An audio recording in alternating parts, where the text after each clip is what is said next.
should be good to go. Just a moment. Yeah. We all love compliments, but founders are built different. They are not a big fan of the sugar-coated stuff like, hey, very interesting idea, or let's catch up soon. They crave for honest feedback, tough questions, and maybe even a purchase order. That's where EthAum comes in. Our roast sessions are designed to turn up the heat, live and unfiltered. Founders face tough questions, real feedback, and zero fluff from seasoned experts. Think of it like Shark Tank, but less drama and more insight. Today, we have William, founder and CEO of LyfPlus, stepping into the spotlight. He's here to share his solution, answer some tough questions, and get real feedback from a very diverse and awesome panel. Let's get started with introductions of our esteemed panelists. I would request Ruba to go first, please. Ruba. Good afternoon, good evening, everybody. I'm Ruba Sawaya. I have been serving the medical device industry for the last 25 years in a series of different roles. Most recently, I was an executive vice president at Donjoy Orthopedics, running clinical affairs. Previous to that, I held leadership positions with Medtronic, and I've been advising for Texas Medical Center's medical device accelerator for the last 10 years. I am very excited to be here today and provide feedback on commercialization strategy, something that I've been very passionate about and working on for the last 25 years of my career. Thanks a lot, Ruba. Really appreciate your time today. And I'm sure that we will have a lot of interesting questions, insights from your side. May I request Mike to go next, please? Mike. Yeah, so my name is Mike Sughrue. I live in New York, and I've been a neurosurgeon in the trenches for the last 25 years. I'm currently a professor of neurosurgery at Columbia, but I also founded a startup company. I actually founded several companies, but the most notable is a company called Omniscient Neurotechnology. We're commercializing throughout the United States. We do AI for the brain. Yeah, I've been advising startups and startup founding for many years now. Thank you. Thanks a lot, Mike. Really appreciate your time. Mohamed Fazr, could you please go next? Yeah. Hi, everyone. My name is Mohamed Fazr. I'm a CEO of AOG Medical. We're a manufacturer of medical devices. We have 3 lines: anesthesia, airway management, and diagnostics. We are almost everywhere in the world. We are like 5 offices. And yeah, I'm between Miami and Dubai. So now I'm in Dubai. So yeah. Thanks a lot. Yes, we do see the skyline. Thanks a lot for joining us today. And I know that you may have had a very busy week because of World Health X in Dubai. So, Arab Health, yeah. Again, appreciate your time, Mohamed Fazr. Let me see. William, are you ready to introduce yourself and get started with the presentation? Absolutely. Thank you, guys. Thank you, everybody. I'm currently in the warm city in Nairobi. It's probably freezing temperatures right now in New York, but thanks, everybody, for making time for being here. My name is William. I lead LyfPlus. And I can't wait to get into the details. But first, I'd like to introduce my co-founders. Dr. Ali, are you there? Can you say hi? Hello, everyone. My name is Ali. I'm a co-founder and chief medical officer at LyfPlus. Thank you, Dr. Ali. Kevin, are you there? Hi, my name is Kevin. I am the Chief Technical Officer of LyfPlus. Thanks a lot, I deal with Kevin. most of the technical stuff, and nice to meet you all. Thanks a lot, Kevin.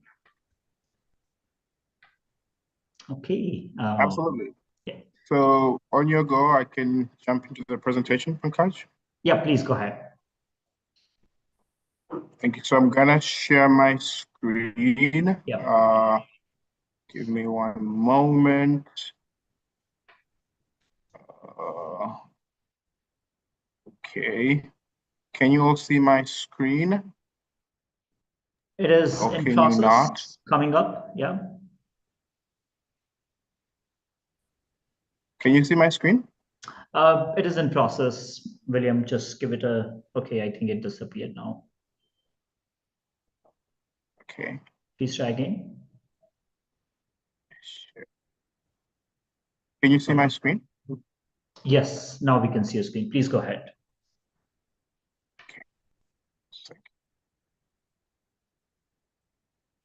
Yep. It's in All right. presentation mode.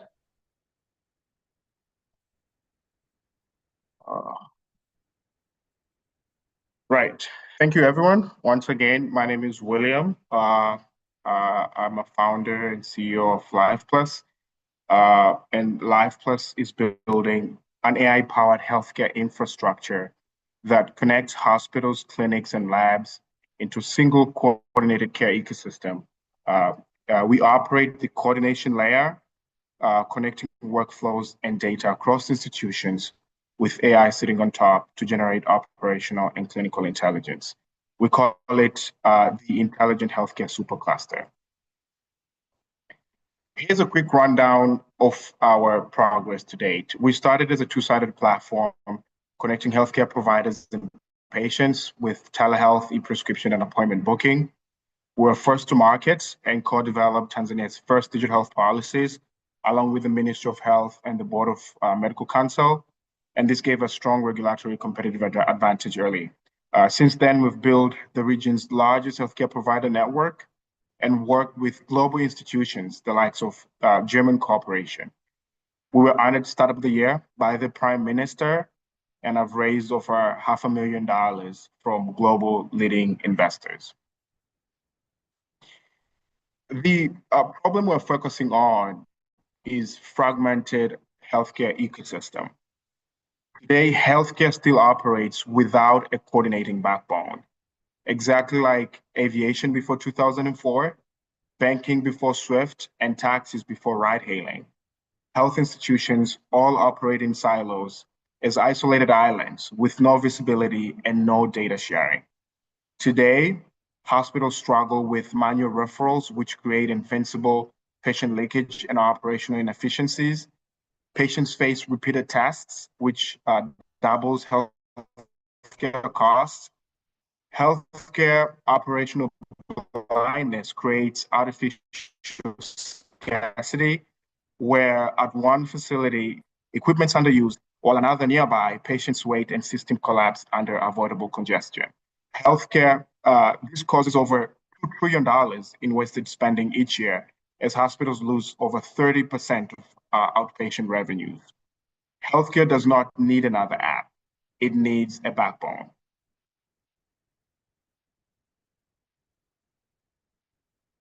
As a solution, LyfPlus is building the coordinating backbone for healthcare, like SWIFT for standardized communications, radar for real-time visibility, and GPS for dynamic coordination.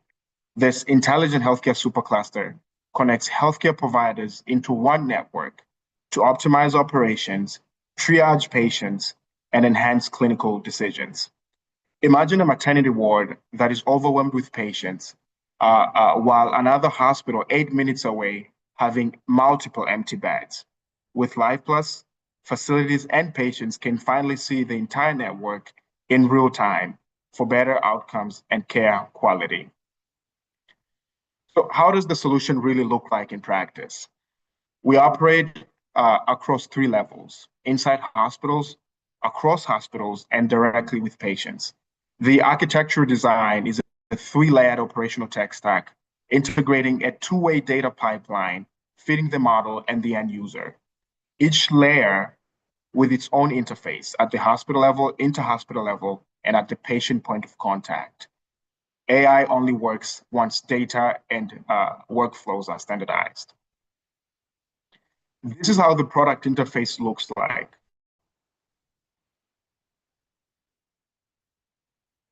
At the hospital level, we deploy our medical scribe software called EthAum that automates clinical workflows and cuts doctors' administrative workload by 60%. at the same time converting and ingesting every interaction into structured data. We call it the hospital brain. Across facilities, LyfPlus becomes the ecosystem coordination fabric, enabling dynamic referrals and cross-institutional patient app, which connect patients to the same intelligence, guiding them to the right facility based on real-time availability and access to telehealth follow-ups. Together, these layers form one unified data pipeline powering the entire ecosystem. Here's a contrast between the existing gaps and what LyfPlus delivers. Manual referrals with no tracking turn digital, dynamic, and traceable to retain patients and revenues across facilities. Hospitals that operate blindly outside their walls can now access real-time visibility of patient flow, beds, and capacity, turning artificial scarcity into balanced demand across the entire network. And for patients, instead of guessing where to go, LyfPlus dynamically matches them to the right facility based on availability and workload while avoiding repeated tests. This is the shift from fragmented care to coordinated, intelligent navigation. To execute across multiple layers, we deploy our technology in parts, starting with the least friction point in a land and expand strategy. We start by deploying the S10 AI, which is our hospital automation engine, and also our wedge. This gives us the lowest customer acquisition cost entry point and a high lifetime value expansion pathway with network effects compounding defensibility over time. Our core revenues today are transaction-based. We take 27 to 50% revenue share per hospital appointment booked through us and 5% commission on tests done by partner test facilities. We do not charge any upfront fees, and this removes adoption, opens up the real leverage. By operating the coordination layer across hospitals, we unlock multiple low-hanging and higher margin economies of scope verticals on the same system with minimal marginal costs. I'll cover this in the next slides. Our numbers illustrate the compounding effect of our network strategy. Today, LyfPlus powers a network of 407 doctors and 68 hospitals, allowing us to facilitate over 3,000 appointments monthly and generate over $38,000 in monthly recurring revenues. Since inception, we've facilitated over 110,000 appointments with 120% average year-over-year growth. Our growth positions us to surpass $1 million ARR before the end of 2026. And this trajectory puts LyfPlus on the same path as Africa's most breakout startups. Now, I spoke about economies of scope previously and how they currently power our revenues. We're building a digital infrastructure that connects the entire healthcare value chain. This is now unlocking multiple low-hanging and higher margin verticals with minimum incremental cost on the same integrations, data pipelines, and workflows. The economies of scope verticals include medical tourism, health data, and enterprise digital integrations. For medical tourism, we were approached by multiple international hospitals, mostly from India, to partner with them in facilitating patients from Africa that need advanced care abroad, which are either unavailable or too expensive in their home countries. Because we already control the patient flow and provide availability, we're able to route these patients to our international partner hospitals overseas seamlessly. Last year, we facilitated over 400 patients to India, which alone contributed over 30% of our ARR. The opportunity is massive, as over 1 million patients from Africa spend over $2 billion in medical bills in India alone yearly. Another vertical is health data brokerage. Every interaction on LyfPlus produces operational and clinical data assets that are highly demanded by big pharma, public health, and clinical research institutions. We have an MOU with a major global data broker, and we're contracted for a $3 million measles data project in 2024. These verticals have 30x higher margins than appointment revenue share, and they only exist because of our embedded clinical integrations.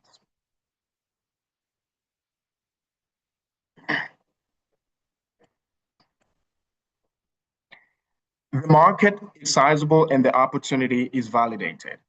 Africa is at the same inflection point as India a decade ago, with the youngest global population, rising internet access, growing middle class, and an exploding demand for quality care, but without the coordination layer to connect it at the moment.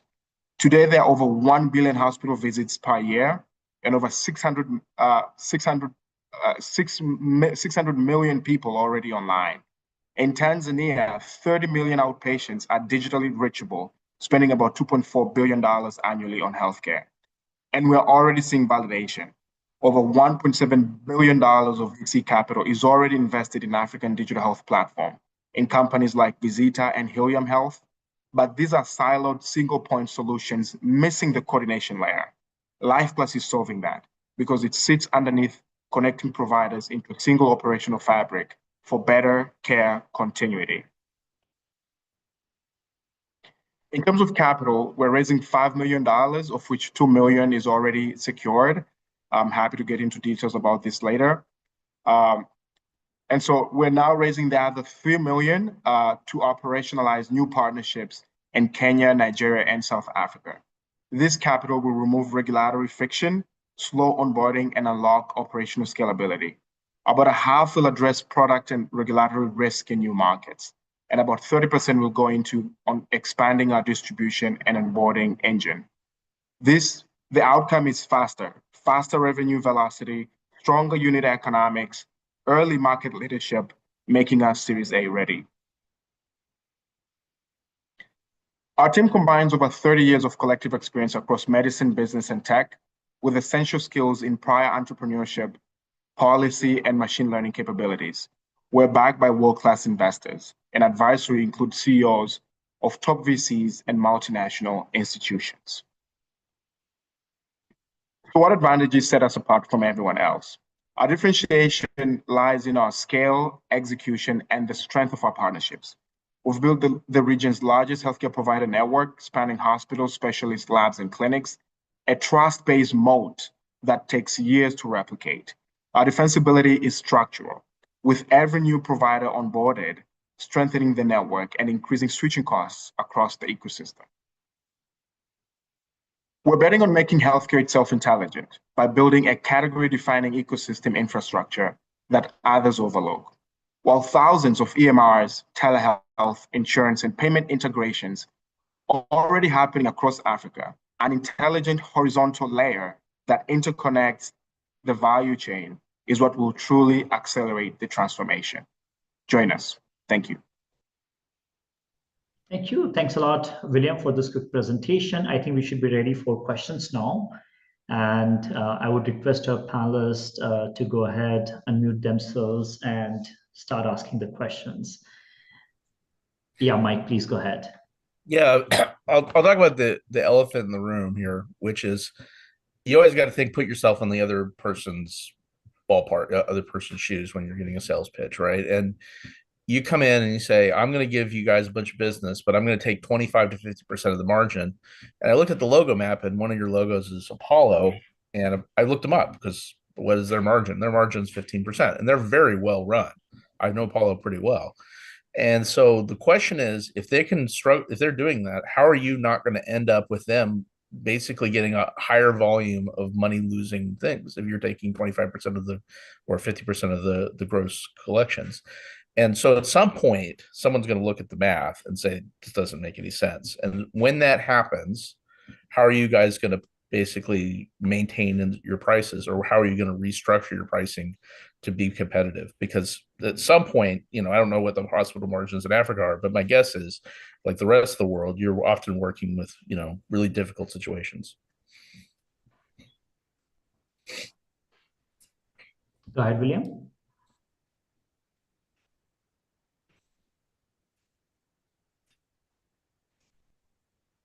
William? Is it my connections, Pankaj, or Mike's connection? I think it was your connection, William, because somehow we cannot see you anymore. You're frozen You're frozen, I guess. In a state of concern. Yeah, go ahead, William, now.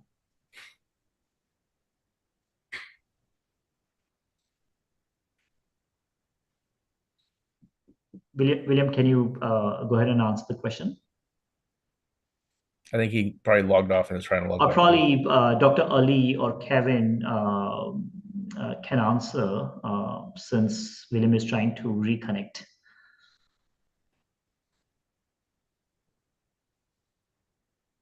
Yeah, William, you're back.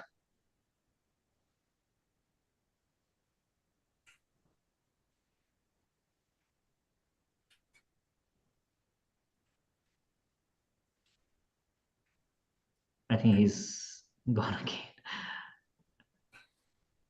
Let's see, Dr. Ali. I hope the question was not very difficult. I don't think it was. It's a you know. I'm sure he can answer. It's a network. Yeah. Hi, William. Please unmute yourself.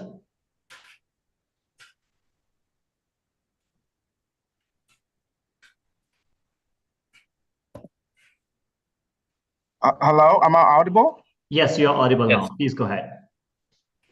So sorry about that. I had to switch off my video. So to clarify, we do not take 25 to 50% of hospital margins.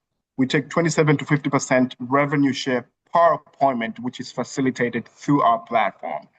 I shared before that we started as a marketplace, two-sided platform. So we built a strong user base, which then gave us, a strong selling point to hospitals because these are patients that they couldn't access before, right? So the chunk of volume of yeah, think about it this Can you way. hear me? Though. I mean, yeah, the answer is if you're taking care of a patient, right? And you're taking, if you go to me and say, hey, listen, I can get you a lot of business, but I'm going to take half of the margin of that. And you have to go make the rest of it. But you get down to it. You can go through the exact economics of how it fleshes out. But you're giving me a high volume of poor unit economics. Why would I just not go out and do it myself and not pay you the 25 to 50%? I mean, yes, it's good to have more volume if it's a positive margin, right? But if I'm going to squeeze out a % on this thing and you're getting 25% of the gross, at some point I'm going to realize this and start squeezing you. And at which point your revenue path has to change. Yeah, again, my bad, my connections keep breaking up. But if I understood your questions correctly, is that we're not taking 25 to 50% of patient volume from the hospital. These are appointments that are facilitated through our platform. As I shared before, that we started as a marketplace. So these are patients that they couldn't access before, patients that are located remotely, patients that need follow-up care, et cetera, right? So the 27 to 50% revenue share is generated for appointments that are paid through our platform. So somebody wants to go to see a doctor, they book an appointment through our platform, and then we take 27 to 50% of that, and then we eventually pay the hospital at the end of the month. Well, yeah, I get that, but you have to remember they still have to deliver care for that patient, right? Now, if their margins are 15%, it means they lose 85% of whatever they collect. And now you're going to make those margins worse because you're taking half of it before they see it. So, everyone likes more volume of positive margin patients. But if you're not getting a positive margin because a second, an intermediary is taking part of the top, at some point, someone's going to notice this and say, hey, we're losing money every time we treat these patients. And that's likely, right? And so the question is, it's always great when you can figure out a way to get paid, but at some point you have to look at the other situation and think, why would they put up with that? And at some point they're going to push back. Somebody will, right? And when that happens, how are you guys going to merge yourself over to something that I think is going to be more sustainable? Because nobody wants to do more negative margin business. Yeah. So I'd like to clarify once again. So the fee that the patient is paying has nothing to do with the medical bill that they're spending at the hospital. This is a different fee that they have to pay to be able to see the doctor at the exact time and the exact date which the doctor has scheduled on their app. So again, it's an additional fee from the medical bill, but patients are paying because of the convenience and the assurance that they'll be able to see that doctor at that facility at that particular time. So you're passing off a 75% of a convenience fee, and then they pay the hospital for their healthcare. Is that correct? For the medical bills, correct. Okay, that's helpful. That's one this, thing I think it might be helpful to explain that in more detail because it's not obvious from that. Yeah, so I'm seeing a comment here. So it's like premium fee, just get a VIP immediate appointment. I'm not sure if you would put it that way as a premium or VIP fee, but really, if I could just give you a context of the size of the demand and the size of the problem, especially in this part of the world, is that we have one doctor to patient ratio of 1 to I think 8,000. I think 10,000 across Africa is average. Dr. Ali's here will help me. So already you have, especially for specialist doctors, you have specialist doctors that are mainly located in cities, and people spend up to 6 months to be able to see those doctors, right? So what we're doing really is we're giving them an opportunity to speak to those doctors on our app through teleconsultation, or booking an appointment to go to see them at that hospital by paying a fee so that they wouldn't have to wait and spend 6 to 8 hours waiting time at the hospital. Dr. Ali, you want to add something on that?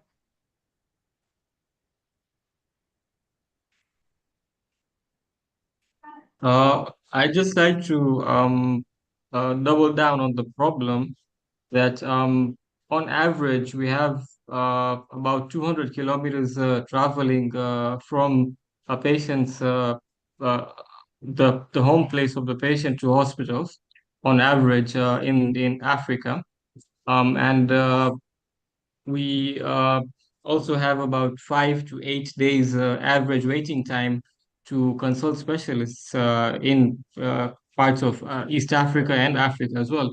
And this leads to a lot of self-medication as well.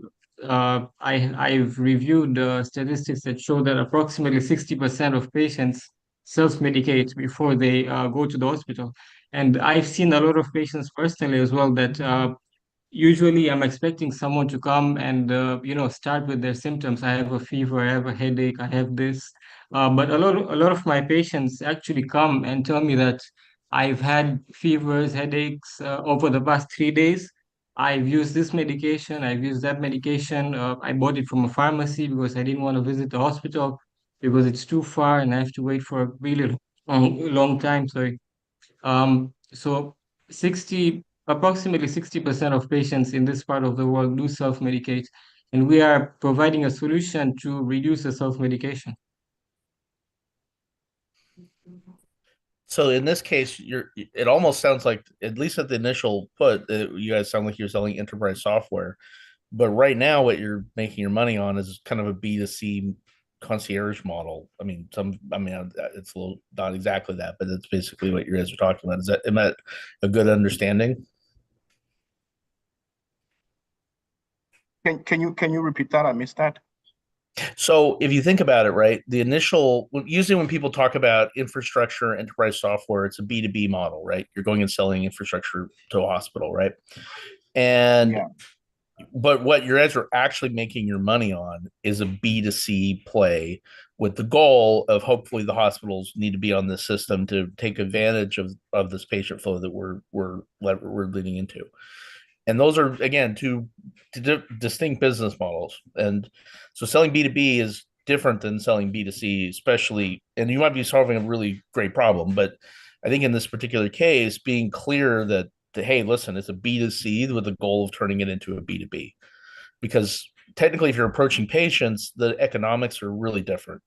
Accessing people and customers and this kind of thing is very, very different. It's a very different value proposition than selling enterprise software to a hospital, because there the go-to-market and the sales cycles are very, very different. It's different economics, etc. Along those same lines, you guys had also mentioned that telehealth companies are kind of a growing threat. What prevents a really well-capitalized company from replicating your model? Like, what's your defensive moat?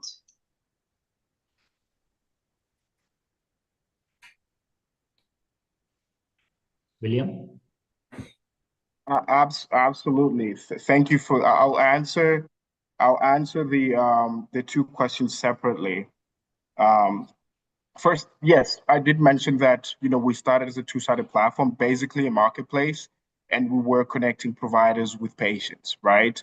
So that is the prevalent business model that we're running up till today, because we started in 2022. But then again, over the years, because we've been able to onboard a lot of doctors, we've been able to onboard a lot of hospitals. Um, uh, you know, we started generating a lot of data on our platforms, right? And it was a clear path for us to further differentiate ourselves from, every other telehealth provider or digital health provider out there, right? And so this is the transition which you're making now.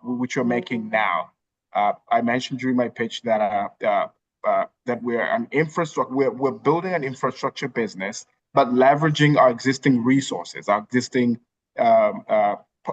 provider partnerships, the vast amounts of data that we generate to build this intelligent healthcare supercluster that coordinates care now across multiple healthcare providers. So it's very important to be able to contextualize that, because what we're doing right now is building the data pipelines according to FHRR's standards to be able to implement the big vision of our business. And this is what we're pitching to investors, because eventually we're seeing this as a point to differentiate ourselves from the rest of everybody in the same category that we're doing. Yeah, and it's a phenomenal idea. I think, sorry, the other thing that comes up to me is you mentioned several different things from a operational and clinical data assets. Comment number one, from a regulatory and legal perspective, patient consents, data consents legally with your ability to have this beautiful history of a patient customer base because of the relationships and contracts you have in place with these physicians. How does that fall into is the paperwork there from a patient perspective that they have allowed their data to be used in that way for some of these things, or is that a piece that is a gap that needs to be addressed?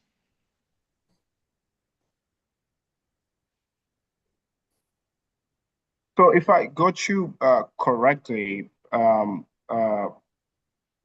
is that you're asking if we have patient consent, right, to be able to.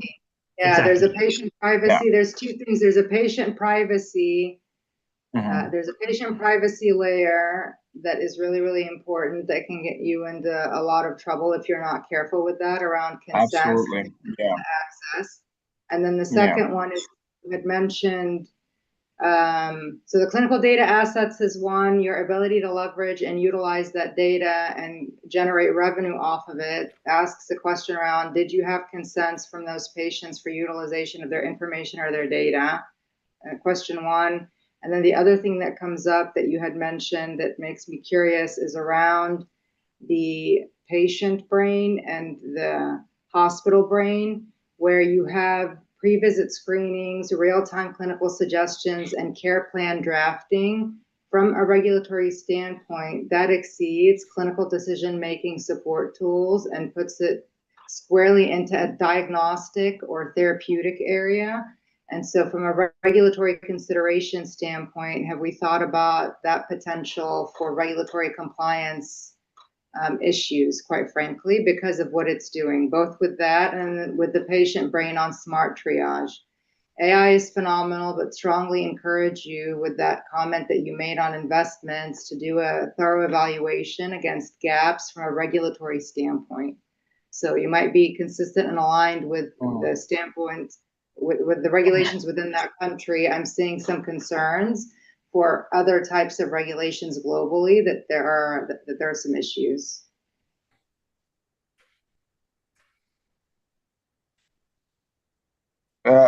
Thank you for those questions. So first, to answer your first question again, Kevin is here. The CTO is going to help me with that.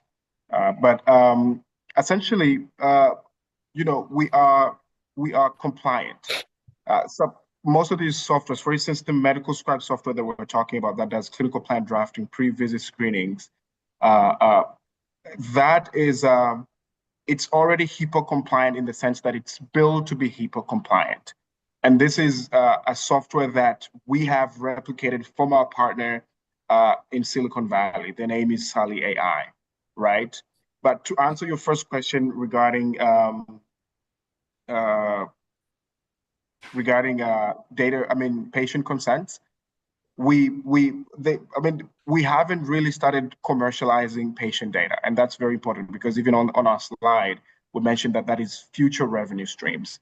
Now, we were contracted by the health data broker that I mentioned, which is our partner, but we do not have sufficient data to be able to execute that project.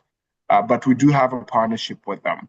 But in terms of commercializing them, there are regulations and standards that are in place to be able to, that outline the safe sharing and the safe transfer of data, including the process to anonymize that data, and essentially, you know, the statistics of it, not the personalized information that can identify that individual, right?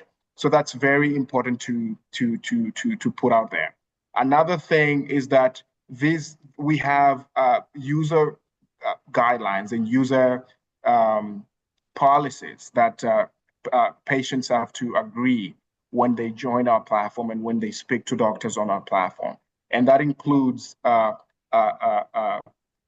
structuring their data. Again, not personal data. We put it out there. I think it's on our it's on our.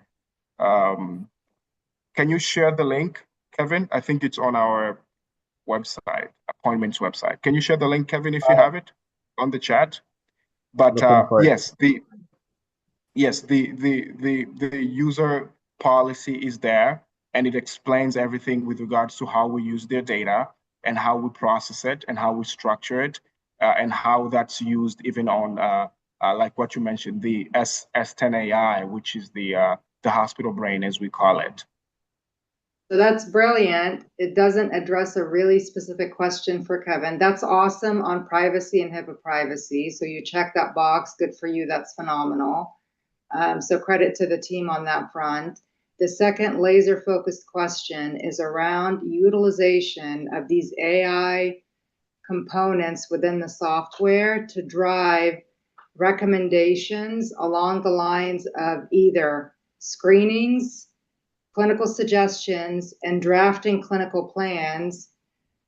Are those pieces accurately interpreted as clinical decision support tools? Because I'm concerned that they fall under software as a medical device, at least from FDA's perspective, and you're not managing it in that way, documenting it in that way, nor considering collection of additional information that you need to get those clearances, assuming your plan is to go global with some of these devices and products.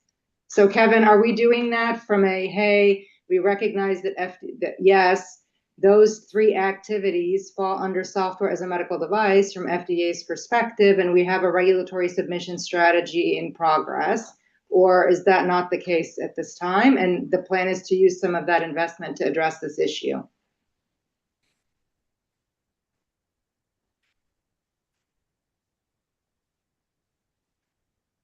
Kevin, are you there?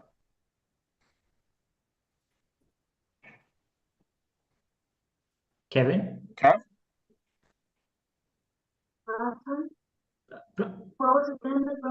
Probably, William, you can take the question and Kevin can jump in later. Absolutely. So, okay.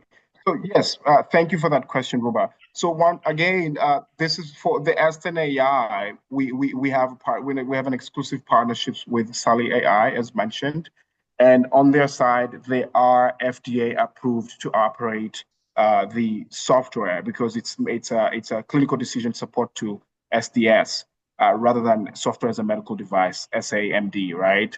So they're approved to operate, and that's the work that I do whenever I'm in the US to make sure that these things are compliant because we're then using the same platform in Africa, right?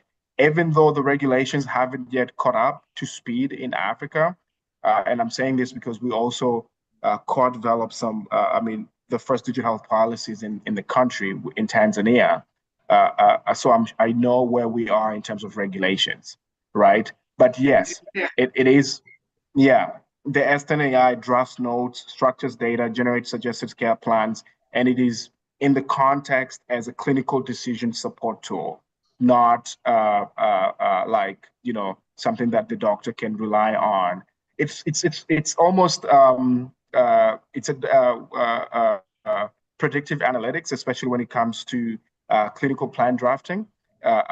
So it pretty much narrows down what the situation could be on the patient side according to the information that the patient has shared on their side.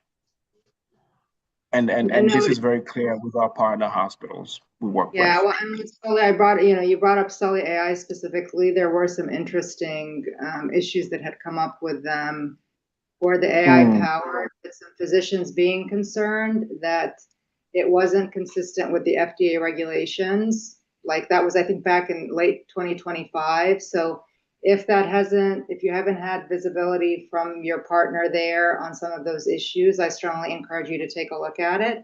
And if that has been a discussion that's happened, it would be really good to kind of look at what modifications or changes or additional clearances they pursued to address some of those gaps or issues that had been highlighted and raised by some of those physicians. Absolutely. Thank you for that input, Ruba. We'll definitely keep it out there. Thanks a lot, Ruba. I think that's a fantastic point for William and team. Mohamed Fazr, do you have any questions for William and Kevin? I mean, during the presentation, it was a lot of breakout, but I as much as it could. But when it started as a marketplace where they refer patients to hospitals, which is like which Mike brought up and say about the commission on that way. But I'm seeing it as like a fast track somehow. I mean, instead of waiting like a week, 2 weeks, whatever, you pay those fees, and then it's just like a fast track. And that part, I believe is going to happen only, it's not going to be consistent, but only for those patients that want to go on this fast track. I'm not going to go on the part for the security and everything, because I know that all the data will be encrypted and everything will be fine, because that's the IT job and probably it's well done. Since they are contracting, like Ruba says, since they are contracting with this company in Silicon Valley and they are already approved FDA, just need to make sure that they have the right certificate and everything is fine. But what I want to talk about is actually the institutional parts, because and that's I guess that will be the big income, because this software means it helps government saving a lot of money. If we can work on using the resource we have, the way that we can send the patient the right place, right time, and everything, it's a lot of money that the governments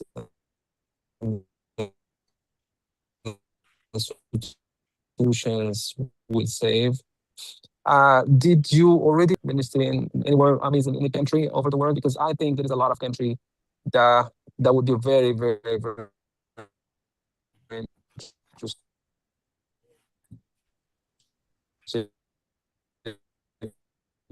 in having those software that's gonna make them save a lot of money. And if you have any idea on how much you're gonna charge them, how you're gonna charge them. It's gonna be subscription, it's gonna be like a sales, and then it's gonna be like some kind of after sales for whatever it's like customer service or support, customer support that's come after. But I wanna really know more about the part. I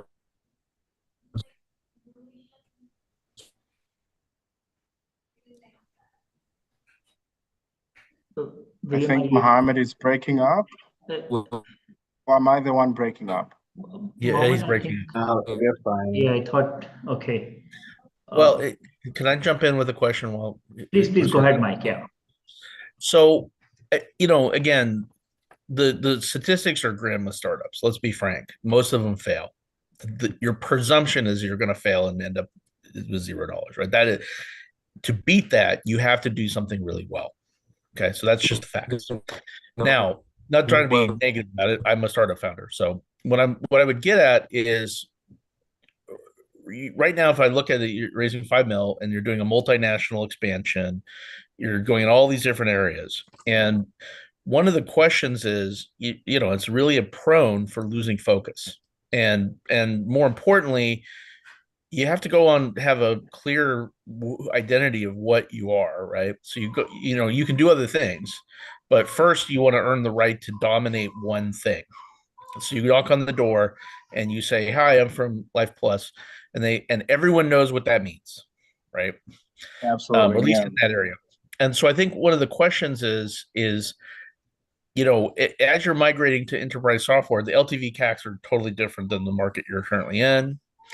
And the question is, why not just basically say we're a system for getting patients, and then in order to do that, you have to use our stuff, as opposed to trying to be 2 or 3 different things, because it's not immediately obvious from the presentation or anything how you guys actually make your money. And why not just dominate the thing that you're actually proven that you can do, and then move out? Because again, there's a lot of other costs you're having. You're raising 5 mil.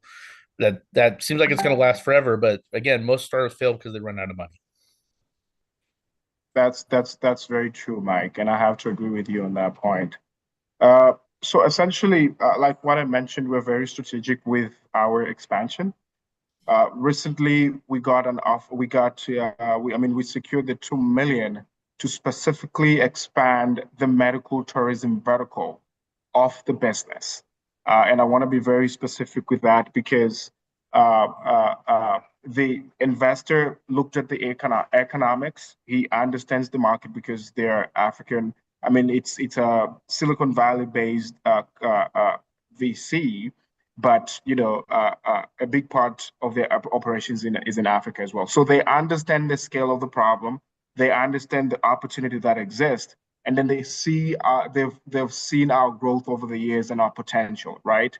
So they want us to be able to scale that particular component and be the first to market to do it digitally. Because right now we were speaking to hospitals like Apollo, with partnerships with big hospitals like Kokilaben. These hospitals, some of them do have information centers in Africa. And Dr. Ali just came back from India with a patient of ours recently. He can add on this. But essentially, some of these hospitals already have information centers in Africa, in some of these African countries. And that already is telling of the opportunity that's existing. But not in all African countries, right? There are some countries like the Central African Republic, they don't have presence at all. And there's a huge volume of patients that's coming from there. There are countries like Nigeria. I think more than 300,000 Nigerians travel to India every year for treatment, because these are treatments that are either too expensive in their country or they're not available at all, right? So the only option is to travel abroad. So when we partner with these hospitals, we then become the local touch point directly to Africa. And then using our networks, using our provider partnerships that we have, they really wouldn't have to invest money in having to have contact centers on ground, because we do that work for them, because we've already been doing it for quite a long time, right? And then that also gives us a bargaining chip, if I can put it that way, because we can then be able to lock in some of these countries for exclusive partnerships, right? And one more thing that I'm gonna have to say is we're in discussion to speak to some of these providers in India, so that we onboard some of their doctors on our platform, so that patients can be able to talk to these doctors prior to traveling. Because right now it's very manual, the process is very manual, and most of the time patients don't have contact with their doctors before they travel. So again, this is teleconsultation fees that I'm earning on top of the referral fee that I'm getting from the hospital in India. So that's just a little bit of a context about how we are very strategic with expansion and the money that we have on the table. Well, I get it. I get it. But medical what I'm saying is why not be that first with the software aimed around being really, really good at that, and then the long tail, the long growth tail, is all the other stuff that can come out of that as a platform. Because if you say who is LyfPlus, it should be something you can answer in 2 sentences, right? And what Absolutely, you yeah. say is, yeah, we solve the problem of getting people in developing emerging markets to the best care they can get to, and we make everything we do is about that, and we're going to be known for that and great at that. And then, by the way, there's this other things we can do, that the options, because even if you're really, really talented, it's going to be hard to tap a B2B enterprise software business on the side of this thing you're actually good at right now. And so that's something you have in the long term that gets the investors excited and all this. But I think what you want is a really clear articulation of when you hire someone in your new round, what company are they Yeah. joining? Yeah. So One addition. again, we sorry, do you have something to add, Ruba? Ruba, please go ahead, Ruba. I want to make sure William gets a chance to answer that question, and then I have a quick follow-up. Absolutely. So I'll try to keep it very concise. So essentially, when I say that we're planning to scale our medical tourism business, that means we first have to acquire those partnerships that we need locally. And how do we acquire those partnerships that we need locally? Is really by introducing the core platform, the core business that we're already operating, which is appointments, telehealth, and e-prescription through the LyfPlus platform, right? And we already have acquired partnerships with hospitals in South Africa, for instance, Discovery Health.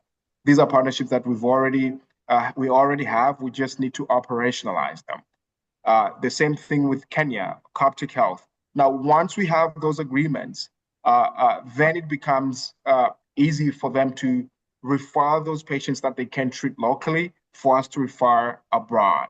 So we're really scaling our core business, not the infrastructure play, because that's the long term, right? And then out of that, the economies of scale verticals, which is the medical tourism, which happens automatically because in any major referral hospital, they do have patients that they can treat locally in Africa, in the context of Africa. And we facilitate that. And just to put it to add one more point there quickly, is that with the investor that we're working, they're Nigerian based, and they have assured us that they will link us to hospitals in Nigeria for us to partner immediately and start operations. Thank you, William. Ruba, please go ahead. What percentage, so you'd mentioned you've got around 400 doctors that have been onboarded that are regularly using the platform. 400 have signed up. What does that retention utilization rate look like? Beyond, we have 400 that have signed up, which is awesome. What is the utilization and what's the churn rate? Do you have any idea or visibility? Yeah, so around 50 to 60% are active monthly. Again, Dr. Ali is here. He's going to help me with that. And these are mainly the highly demanded specialist doctors that are very scarce in the country, right? I'm talking oncologists, pediatricians, cardiologists, et cetera, et cetera, et cetera. These are the ones that drive most volume on our platform. Before, we did have a very terrible dropout rate, especially on the doctor side, because when we were building the marketplace business, we couldn't get the right balance between the patients' volume and the providers. So once you onboard doctors and then they're not getting the demand, they're not getting the requests to provide their services, obviously you're going to have dropout rates. But once we started working with hospitals, which are their employers, we're not seeing much of churn in that sense. Got it. And then one additional question. You've got a focus and positioning the company as Africa focused, but you've got a New York address and you have several investors and partners that are pretty global. What is kind of your operational center of gravity? What is your market expansion, market access plan? And how does that align with regulatory strategy, submission plans, pricing, cost structure, and then future investor targeting? Do you kind of have a plan for what that looks like short, medium, and long term? And how do those things align? Yeah, so basically we have incorporated in the US, and that's because when you're a startup, you're growing, you're raising funds, you're gonna need a framework of compliance that investors understand. And the C Corp US is pretty much standard for any company that is looking to grow and raise money. So that's essentially the US address and the US incorporation that you're seeing there. I'm based in Washington D.C., but more than 6 months of the year I'm in Africa because of the business. But then again, with regards to expansion, the operations are really centered around Africa. We do have partnerships with hospitals abroad, but that's mainly for medical tourism and international patient referrals. Pretty much that. I got a question, William. I don't know if you heard me earlier, because I was looking on having some answer regarding the part where you talk about the rationalization of the resources of the hospitals inside a country. So I want to focus on the institutional part or in the government part. Did you work with any government? Because this part where the governments can save on resources when they know where they send. Did you work with any governments so far? We did have government engagements, especially early in the beginning with policy formation, because when we started, we're first to market. So there really wasn't any policies, and we collaborated with them to develop the first digital health policies in the country, and that are the ones that are guiding all digital healthcare providers in the country, right? We did have a project from the German corporation GIZ that was funded by the German corporation as well as the African Development Bank around COVID, and we're providing free consultation because these funds were subsidized. The cost for consultation and the cost for medical tests were subsidized by the German corporation and the African Development Bank. That is when we worked with government hospitals for patients that especially during COVID-19, that couldn't afford consultation, that couldn't afford testing in the border regions of Tanzania, Kenya, Uganda, and Rwanda. It was a project for 1 year, and we did that between, I think, 2020 to 2021, if I recall very correctly. Yes, but we did have some government engagement, and that helped us penetrate for policy formation. Last year, I did meet the president of Botswana, and essentially through our FTG partner, and essentially we were presenting to them a national digital health, infrastructure that can be government backed and funded in the southern part of Africa. But essentially, that's it in regards to government partnerships. No, I'm talking about government, the way that you install the software. So the hospitals can, I mean, when you have a patient, you know where you send him instead of, or for example, if there is a lot of loads for an hospital, we send it to another hospital. We know which is the equipment that is working in this hospital. Because I know in a few hospitals in Africa, you may have equipment, but it's not working and he needs to go another one. And sometimes there is a load more than other hospital. So all these management that we are talking about now, the software can do it itself and can save a lot of money for the government. Did you had the chance to do this with any government or not yet? Currently, we're not working with any government hospital because, go Go ahead. And okay, if you didn't do it yet, and let's say if you get a chance to do it, how are you gonna monetize that? How are you gonna charge them? What is the way you're intending to charge them? Are you gonna sell the software and then you have like some customer supports, customer support that it's like monthly fees or annual fees, or how it will be? How are you gonna charge? Because there is a lot of things involved, because there is a data of the country that needs to stay in the country. So when the servers need to be servers Yeah. need to be inside the country, because it's like a local data that need to be inside the country. There is a lot of information. So probably those government, will not, they will want to keep the software for themselves.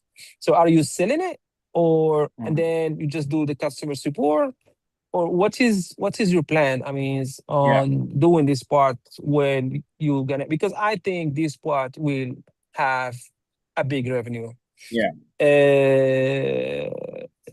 What is actually the plan? How are you gonna charge them? Absolutely. So essentially, I think somebody else asked these questions prior.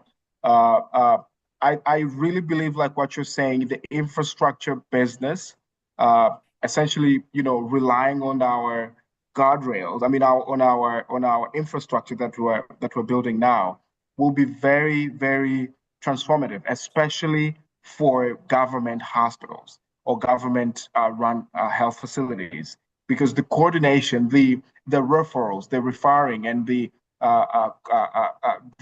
cross-institutional visibility, it really has a bigger impact with government hospitals that really need these functions, right? So I completely agree with you that the infrastructure aspect of the business will be more impactful on the government.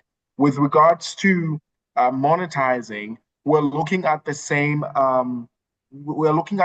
economics, revenue sharing. And why revenue sharing? Because the entire operation sits on our infrastructure, and we want to make this transaction based on the patients that will use our. Based on the patients that will. Based on the hospitals that, based on the number of volume of patients that the hospitals will then admit through our platform, and based on the usability of those platforms. So this is the, and again, this is standard for infrastructure play kind of businesses. They're mostly, when you look at Stripe, Twilio, they are mostly transaction based and demand driven revenue sources, and that's how we're looking to monetize it. I mean, it's, for a population, big population in government, revenue share is gonna be hard to sell. I believe if you can do like, I don't know, it's just like you're selling a license, whatever, depends how many licenses you're gonna sell for them, or you're gonna, have a subscription with them would be better than revenue share. Because I don't think, if you have like, if you have a country that have like 140 million people, and that would be too much. We're talking about government hospitals. We're not talking about like private hospitals. If you're talking revenue sharing, it's not. I don't think it's gonna be like the right level. I believe that's because another is like with this government, you can secure part of the funds. That there is a lot of country that they have their own way to finance those kind of projects. So I would love to hear Mohamed Fazr, I think your network is a more bit from you. So choppy. Hello? Yeah, can you hear me? Yeah, absolutely. If I can answer, I agree with you on the argument that, especially when you look at the numbers that we're charging now, 27 to 50% revenue share, those are crazy numbers in terms of government hospitals, right? But think about 1 to 3% per hospital, right? For instance, we're working with mobile money gateways, mobile money payment systems, right? That's the same amount they charge at the hospital level. When patients have to pay via M-Pesa or via card, the payment gateway takes, I think, between 1 to 3% of that. So we're looking at the same economics based on this baseline that it's what people are charging now. When we talk about revenue share, the 27-50% revenue share is from the appointments driven from our core platform, and then on the government, maybe 1 to 3% can work on that side. Thanks a lot, William. I know we are running out of time, so I will now request our panelists to give one final verdict or comment on LyfPlus. So if I may request Ruba to go first, please. One final verdict or comment on LyfPlus, Ruba. Or I think what you guys are trying to do is a brilliant idea. I think driving market adoption has to take into account serious consideration for which geographies are going to be your best bet and which ones are going to be more challenging by default of their legal and regulatory environment. You are registered as a US company. The other piece of advice I'll strongly recommend is a much closer look at the activities that you are implementing across your platform on a foundation that is solely AI, because the modifications and changes that you have made puts you squarely in a very different category with a very different set of regulations that you have to comply by to keep you guys credible from a market standpoint and out of trouble. So that's a really important final comment for taking a closer look for the activities, software changes, implementation, and how that aligns with FDA's requirements, big picture, because you are out of the US for all intents and purposes. Thank you guys very much for the opportunity to participate. It was much appreciated. Thanks a lot, Ruba. That has been extremely. Thanks, Ruba. That is well noted. Yeah. Mike, please. I think one of the key things to think about that's always a challenge, particularly with American investors who work in emerging markets, is the exit, right? Exit is complicated in all terms, but how do your investors get their money out?